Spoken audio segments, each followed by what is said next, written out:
I love the timekeeper down here. He's got a tough job, you know, keep us all in line. Have you ever said anything that got you in trouble? Well, the reason I'm here is because, yeah, exactly, we all have, right? I complained about the state government and the absolute tragedy it is in the wasteful spending. Oregon is in the top 17% in taxation. They tax us more than most of the other states. And they're also in the upper 10% of the states that waste our money. So coming from a background of business and technology, I've solved these kind of problems my entire life for large companies and regional and national companies. I've started my own business several times. I started a software development company when I first graduated out of school. I run a restaurant, a lot of just small companies as I've gone through. But in the process, I decided to go down and actually interview the state IT department to find out how in the world you could mess up a project like Cover Oregon. And I was shocked to find out that for Cover Oregon, they had 3 different departments that were all writing the same software program. They didn't communicate with each other, and not one of those 3 was in charge of the program. They had no leadership, they had no accountability, and they had no personal responsibility for the programs that were written. If that would have happened in any company in the United States, that whole department would have been fired. To allow that in the state is just absolutely inexcusable. And so as I complained about that, all of my friends said, okay, you have to do something about it. You know what needs to be done. You know how to do it. You have the guts to stand up and make stuff happen. We want you to run for this legislative District 20. So here I am. I'm going to be more careful what I say next time, right?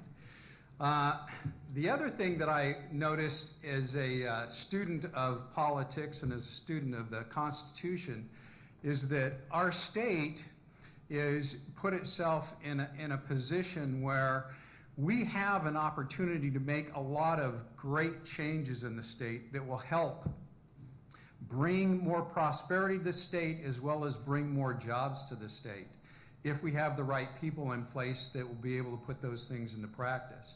I know how to bring jobs into the state, and the reason that I do is because I've followed 3 states that have been very successful at doing this. And I've run out of time, so you'll have to ask me how. I'm Terrence Taylor. I'm running for District 20, and you can find my website at terrenceoforegon.com. Thank you.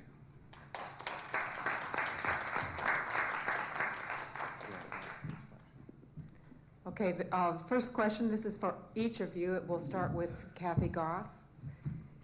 Do you stand with the 60 faith communities and 215 faith leaders in Oregon, among other broad business coalitions, that support the freedom to marry for all loving and committed couples?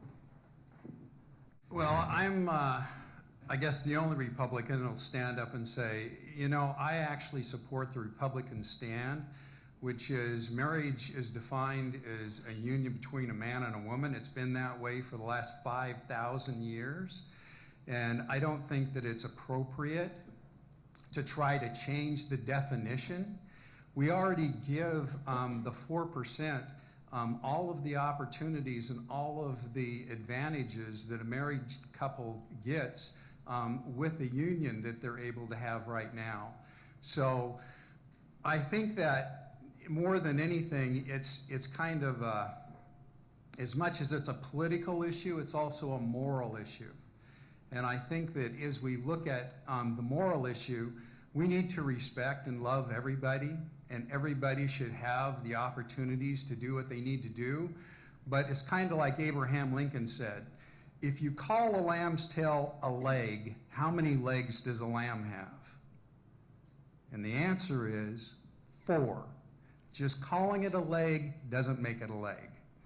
And changing the definition of marriage to try to conform to the 4%, I don't believe is a right thing to do. What is your plan to reinvest in higher education funding and reduce tuition prices? Okay, so I guess one of the things that I look at is I think that we really need to try to separate government from education funding. I think that we need to try to allow the schools to be able to have programs that meet the needs of the students for the various areas that they go into, and be affordable for them to be able to have that education.